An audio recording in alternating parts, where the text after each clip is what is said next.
सदर जलसा जनाब मुसरत मोहिउद्दीन साहब, मेहमान खुसूसी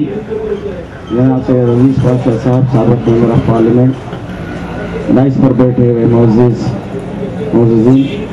इस धरने में शरीक तमाम हज़रात, अस्सलाम वालेकुम। उर्दू यूनिवर्सिटी, जैसा कि हर उर्दू का चाहने वाला, उर्दू का जानने वाला, उर्दू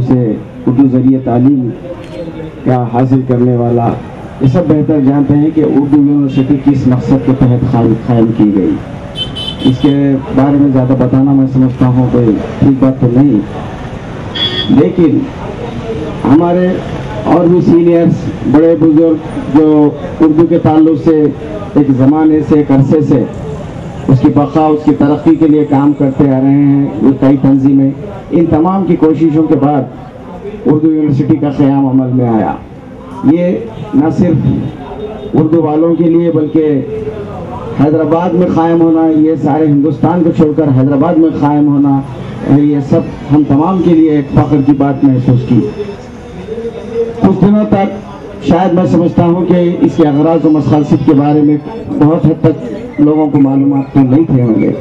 उर्दू यूनिवर्सिटी क़ायम हो गई, जहाँ उर्दू का नाम आया, बस इतना ही सुनना रहता है कि जो है उर्दू का चाहने वाला जो है बेइंतहा खुश हो जाता है।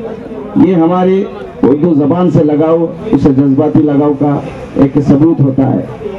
लेकिन जैसे जैसे उर्दू यूनिवर्सिटी में जो है तलबा की तादाद बढ़ती गई, कोर्सेज का इजाफा होता गया और भी दिलचस्पी बढ़ती गई, तो जब भी वाइस चांसलर्स वहाँ पर आते हैं यहाँ पर, तो वो लोग अपना एक सिक्का जमा कर, एक अपनी छाप छोड़कर, वो चाहे किसी और तरीके से क्यों ना हो, वो करने की कोशिश करते हैं।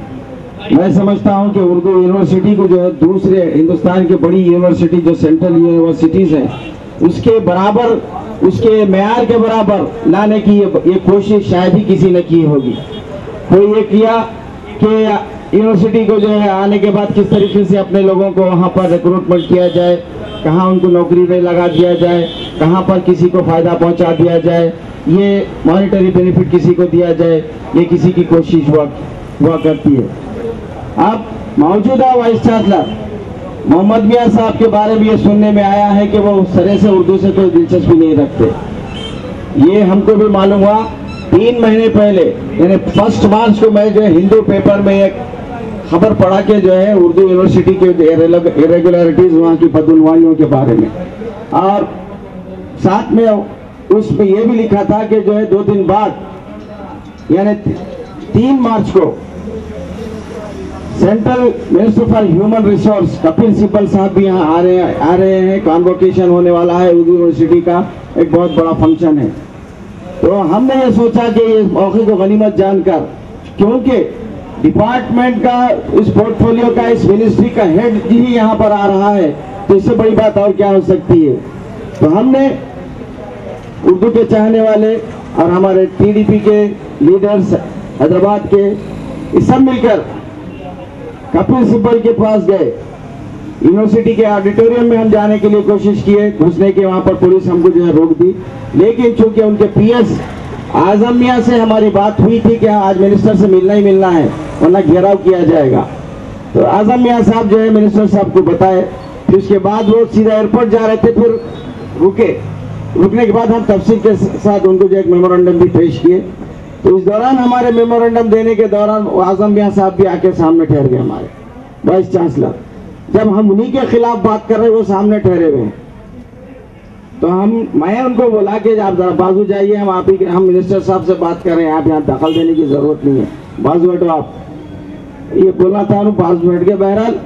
हम सब लोग गड़बड़ करें, वो पूरे तफसीलात, पेपर कटिंग्स, हिंदू का, सियासत के, ये तमाम पेपर कटिंग्स के साथ उनको मेमोरेंडम दिए। लेकिन अफसोस की बात है कि जो एक सेंट्रल मिनिस्टर, अखबारात के नेशनल जो है पेपर है हिंदू, उसकी कटिंग,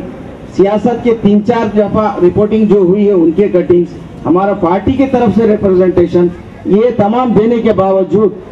आज तक भी जो है कोई हरकत नहीं आई और वो अपनी मनमानी करते जा रहे हैं। ये देना था, उसके चंद दिनों बाद वो जो नोटिफिकेशन आया था जिसमें उर्दू को जो है कंपलसरी کنڈیشن جو ہے نہ بھی ہو تو چلتا ہے، یہ دیا گیا تھا، اس کو واپس لیا گیا، پھر ایک جو ہے اس میں ایک نوٹیفیکیشن پھر دیا گیا کہ نہیں اردو کا جاننا ضروری ہے۔